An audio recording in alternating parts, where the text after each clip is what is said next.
Hey, that's not me. That's an observer. He's going to guide us through our physics journey. Every observer perceives their own unique version of events throughout the universe. For us on Earth, we're close enough together that we agree on most things, but technically, even a person is made up of individual observer particles. But the further apart two observer frames are, the more they disagree about what's happening. For example, all observers think they're at the center of the universe. Very narcissistic. But who's right?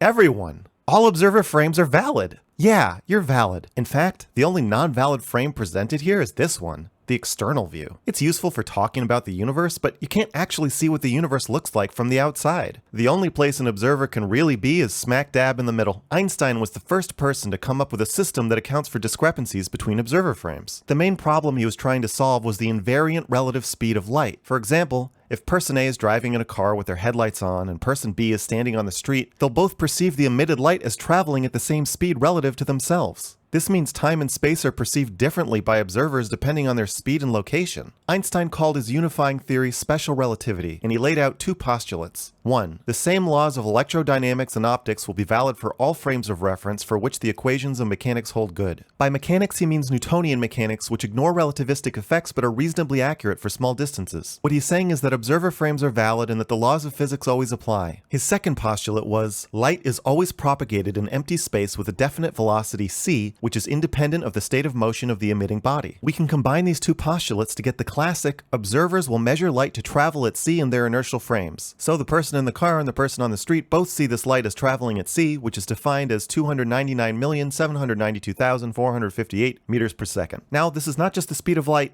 it's also the speed of causality. For example, if you traveled away from yourself faster than light, you could see yourself yesterday through a telescope. Then you could travel back faster than light and give yourself a hug, or maybe even a kiss. Causality or reality traveling in a directional wave has some strange implications for time. Realizing this, Einstein came up with a standardized definition of simultaneity in his 1916 paper. If lightning strikes at points A and B, and the light from both reaches their midpoint M at the same time, then the strikes were simultaneous. The problem with this definition is that it's a bit arbitrary. Einstein awkwardly acknowledges this by role-playing as the reader explaining it to himself. In his paper, the imaginary reader defiantly says that light requires the same time to traverse the path A to M as for the path B to M is in reality neither a supposition nor a hypothesis about the physical nature of light, but a stipulation which I can make of my own free will in order to arrive at a definition of simultaneity. This is a logical band-aid. Not only does he hide behind humor, I can't believe he would do that, but he places the observer exactly between the two lightning strikes, avoiding questions about what happens when we put the observer somewhere else. Like here, when the light from both strikes reaches this guy at separate times, are we just saying, listen, the strikes were simultaneous according to Einstein, so just shut up. If no observer frame is more real than any other, it's hard to justify defining simultaneity by the midpoint. This is also the Einstein method of synchronizing clocks, but again, they're only synchronized for observers along this line. Since there's nothing special about the midpoint, we could say that any two clocks are synchronized for somebody. These could be 10 hours apart, and there's some really far away place where the light from both reaches an observer at the same time.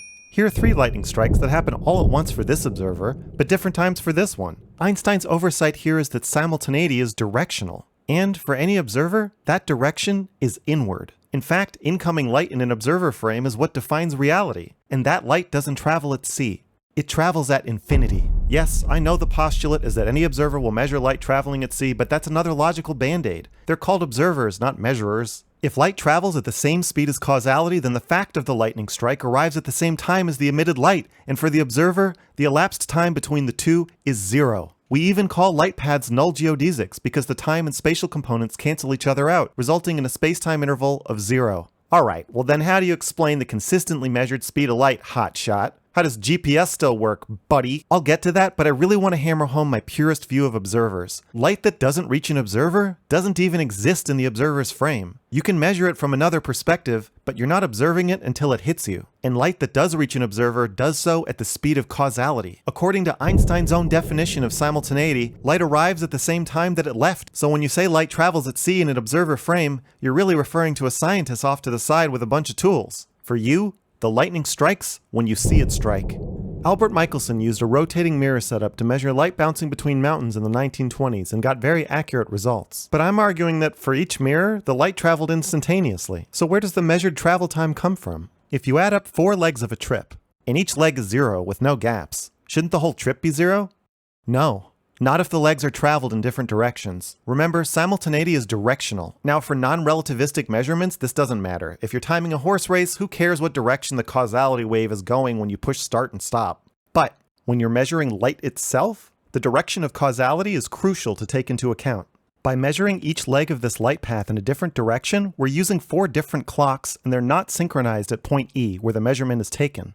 In fact, they can't be synchronized anywhere because 2 of them are in the same place but set to different times. If you want to measure light traveling in a triangle, you have to take the final measurement at a location where all 3 clocks are synchronized, which is here. Then you'll see that the round trip time is actually 0. Alternatively, you could straighten out the path and do a one-way measurement. Just tell the observer, hey, push this button when the lightning strikes and again when the light arrives. Of course, the time will be measured as 0 and the speed, therefore, is infinite.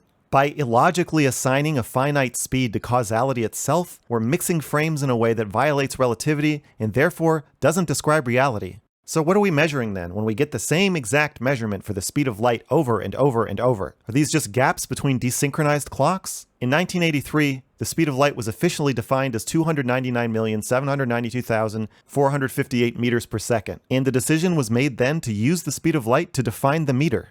But then what's a second?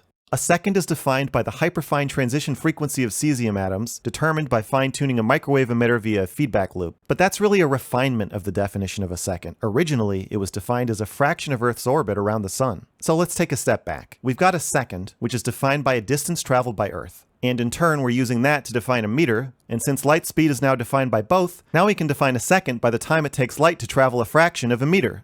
Do you guys see the problem here? Time is a measure of motion in space across a distance, and distance is a measure of space across a distance, and time doesn't have any intrinsic qualities or any definition at all outside of a measure of distance. We can therefore land on the following definition of a second. 1 second is 299,792,458 meters. This is usually known as a light second, but actually, it's just a second. You can try to come up with a more time-based sounding definition, but there isn't one. It'll always come back to distance. These experiments where we're supposedly measuring the speed of light, we're just measuring how far apart the mirrors are. You can chop these paths up into as many seconds or meters as you want, just like you can chop Earth's path around the sun into as many hours or days as you want. They're just distance measurements. I'm not suggesting we start talking about it this way in everyday life, like, hey babe, let's meet at McDonald's in 5 trillion meters on your light path. In physics, unless there's a compelling reason not to, we probably should talk this way. I also think getting rid of time really helps my black hole argument because time becomes the distance your inertial frame travels towards the singularity. But I know I have more to do to convince you, so there's going to be a follow-up on the time issue. For now, if you have questions or feedback,